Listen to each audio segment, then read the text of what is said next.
because we demand more and we will get more out of this society because we're going to get ahead, right?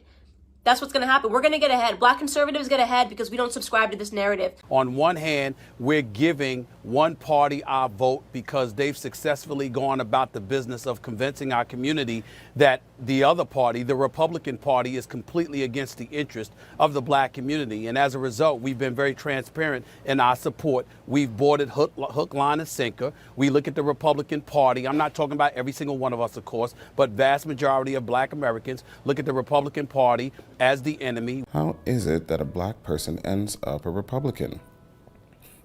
Now, there's no simple answer to how I, a black person, ended up a Republican. And I think the question is problematic in the first place.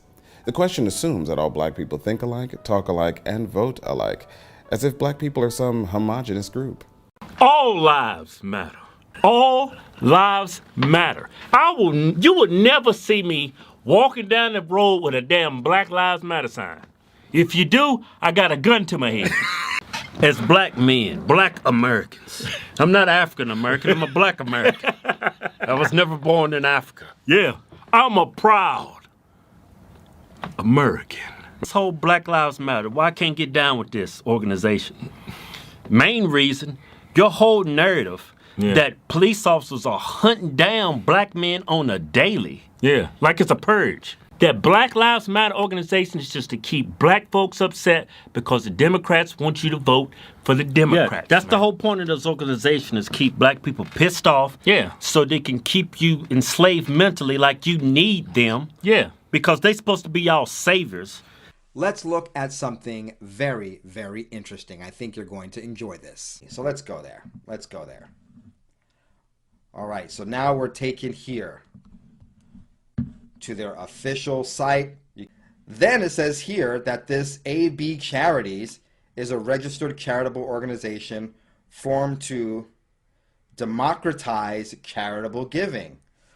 What party is the party that's blue? Would that be the Democrat Party? Affiliations with the Democratic Party.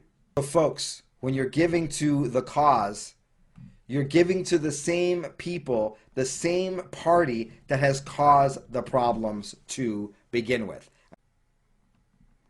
So this is their 2020 PAC summary, their political action committee. So they took in, wow, quite a bit of money. Wow, that is over $1 billion. Let's look at just recipients overall.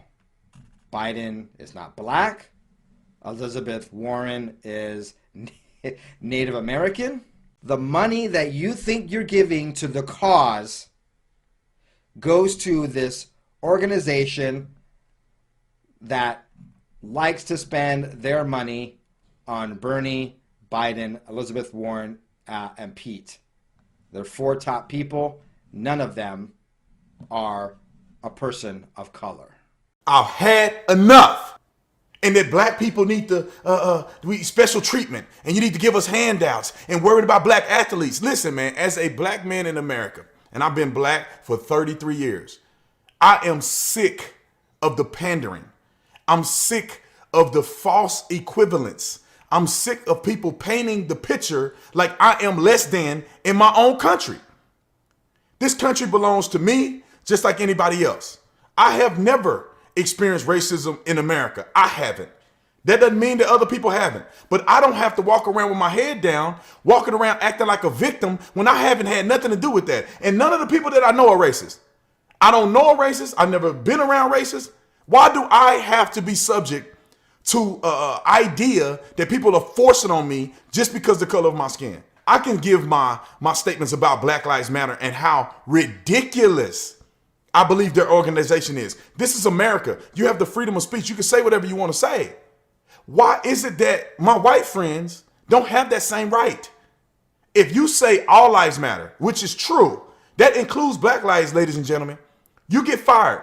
They fired a guy who's a commentator, fired him because he said all lives matter in a text message. You should be concerned about succeeding, concerned about how you gonna dominate. And I'm telling you that as a black man in America, The reason why I'm winning is because I'm not sitting around worried about white people. I'm not sitting around trying to guess who is racist and who is not. I don't care. In terms of identity politics, we know what identity politics does. It divides and it polarizes. No matter how you want to look at it, that's just the effect of it, no matter how great the intentions are. And we all know the road to hell is paved with good intentions. So it's an interesting play right here. I don't know how many people really look into the mission statement of Black Lives Matter, but I did. And when you look into it, there's a couple things that jump out to me. And I'm a black man who's been black, and my life has mattered since 1974. And this organization was founded in 2013. I'm proud of you. But I've been fighting this fight for me and for others a lot longer. Two things. My family structure is so vital, important to me. Not only the one I grew up in, but the one I'm trying to create right now. Being a father and a husband, that's my mission in life right now.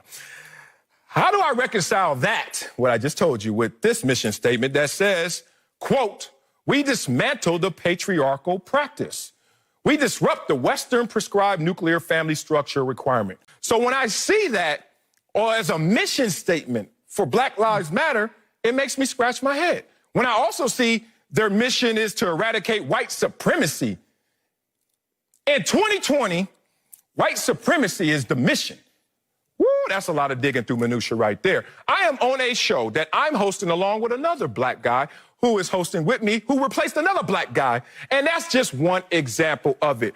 But I will be damned if the rest of us upstanding black citizens have to suffer because of this incident that rarely ever happens in America. So here are some numbers for you people that are still believing that police brutality is a real, racially motivated police brutality is a real thing. First and foremost, okay, you have a 25% higher chance as a violent white criminal of dying at the hands of a police officer than you do as a black criminal. Last year, a total of 9 unarmed black men were killed by police officers and 19 white men were killed by police officers. For those of you that aren't good at mathematics, right, you might be thinking, oh, but Candace, white people represent 60% of the population and black people represent just 13% of the population.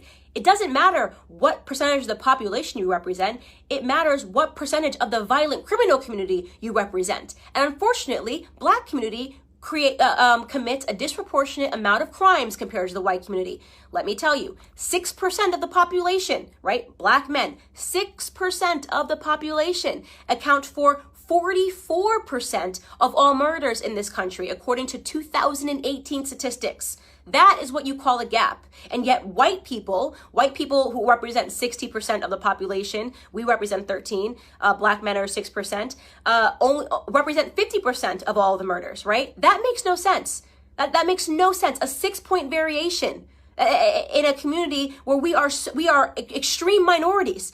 We commit 50% of all violent offenses, evenly split, and we're only 13% of the population. This is 2020. The real chief source of your danger as a black person comes from other black people. And that's a fact. But we don't want to talk about that. When I say black on black crime, black on black violence, a lot of black folks kind of want to sweep it under the rug. White liberals too, liberals in general, sweep it under the rug, pretend it doesn't exist. But that's the reality. I know people that's dead right now that have been shot, killed by other black folks. I know people in jail right now that have shot and killed other black folks. I don't know anybody that's been shot and killed by a white person. Not saying it doesn't happen. It does happen, but how often does it really happen? Not very often. Like I've said many times before, black folks, 13% of the population, 48% of all the murder victims, 52% of all murderers in the U.S.